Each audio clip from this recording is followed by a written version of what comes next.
Parul university के placements का कोई रिप्लेसमेंट नहीं, इसलिए टॉप कंपनीज की फर्स्ट चॉइस।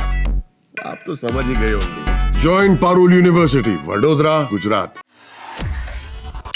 कहते हैं अच्छे समय में तो सब साथ देता है, लेकिन बुरे वक्त में जो साथ दे वही आपका दोस्त, वही आपका शुभचिंतक होता है। भारत पाकिस्तान में हुए तनातनी के बीच ये साफ हो गया है कि भारत का दोस्त कौन है और दुश्मन कौन है। इस दोस्ती और दुश्मनी के बीच सबसे ज्यादा जिसकी चर्चा हो रही है वो है तुर्की। उसी तुर्की की जिसकी मदद करने में भारत ने एक बार भी नहीं सोचा। जब तुर्की में भूकंप से तबाही मची थी तब भारत ने तुर्की की ऐसी मदद की जैसे मुसीबत में एक दोस्त दूसरे की पूरी शिद्दत के साथ करता है। लेकिन क्या पता था कि वही तुर्की भारत की पीठ में खंजर घोंप देगा। अब जब उसने ये दगाबाजी की है तो उसका खामियाजा भी उसे भुगतना ही था। खामियाजा ऐसा कि भारत में तुर्की और तुर्की के सामानों को बुरी तरीके से बॉयकॉट किया जा रहा है। कहते हैं ना, जो काम सरकार नहीं कर पाती वो जनता कर देती है।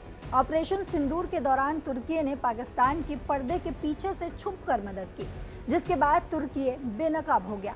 लेकिन वहीं अमेरिका, जिसे भारत का दोस्त कहा जाता रहा है, वो पाकिस्तान की तरफदारी करता हुआ नजर आया।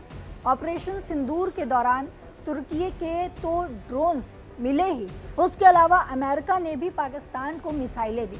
वहीं हमने ये भी देखा कि अमेरिका का विदेश सचिव तुर्की को $225 मिलियन की मिसाइलें बेच रहा है। इसके अलावा हमने हाल में अमेरिका के राष्ट्रपति डोनाल्ड ट्रंप के कई बयानों को भी सुना, जिसमें वो एप्पल के सीईओ से भारत में इन्वेस्टमेंट ना करने को कह रहे हैं। इन तमाम होती घटनाओं के बीच जो बड़ा सवाल है वो ये है कि अगर किसी भी देश का तुर्की से युद्ध होता है तो क्या वो हमला अमेरिका पर माना जाएगा?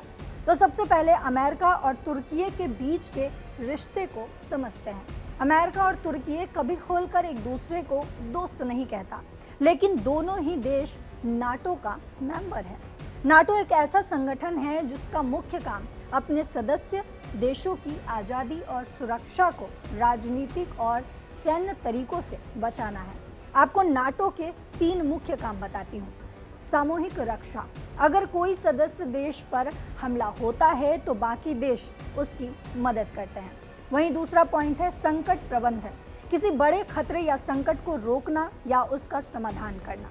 वहीं तीसरा पॉइंट है सहकारी सुरक्षा, सदस्य देशों और अन्य देशों के साथ मिलकर शांति और सुरक्षा बढ़ाना। ये काम नाटो के 2022 के रणनीतिक दस्तावेज में लिखे गए हैं, जो संगठन की नीतियों, सैन्य ताकत और कार्रवाइयों को निर्देशित करता है। अब ये समझते हैं कि आखिर अमेरिका और तुर्की के बीच ये खिचड़ी क्यों पक रही है। अमेरिका ने तुर्की को $304 मिलियन की मिसाइलें बेचने की मंजूरी दी है ताकि नाटो के साथ व्यापार और रक्षा संबंध मजबूत हो सके। साथ ही आपको बता दें कि ट्रंप ने हाल ही में ऐसे आतंकी से मुलाकात की जिसे अमेरिका ने पहले जेल भेजा था और जिस पर इनाम भी रखा गया था।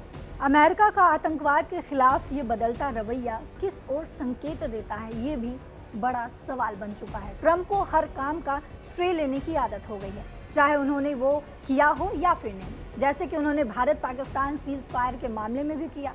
आसान भाषा में अगर इसको समझे तो अमेरिका तुर्की को हथियार बेच रहा है ताकि दोनों देशों के साथ रक्षा और व्यापार संबंध मजबूत हो सके। लेकिन ट्रंप भारत पाकिस्तान के बीच शांति की बात में खुद को क्रेडिट देने की पूरी कोशिश की है।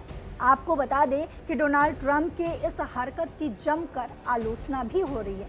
लेकिन इस खबर पर अब आपकी क्या राय है वो कमेंट में बताते जाइएगा। फिलहाल मेरे साथ इतना ही। देश और दुनिया की तमाम खबरों के लिए देखते रहिए दैनिक जागरण। नमस्कार।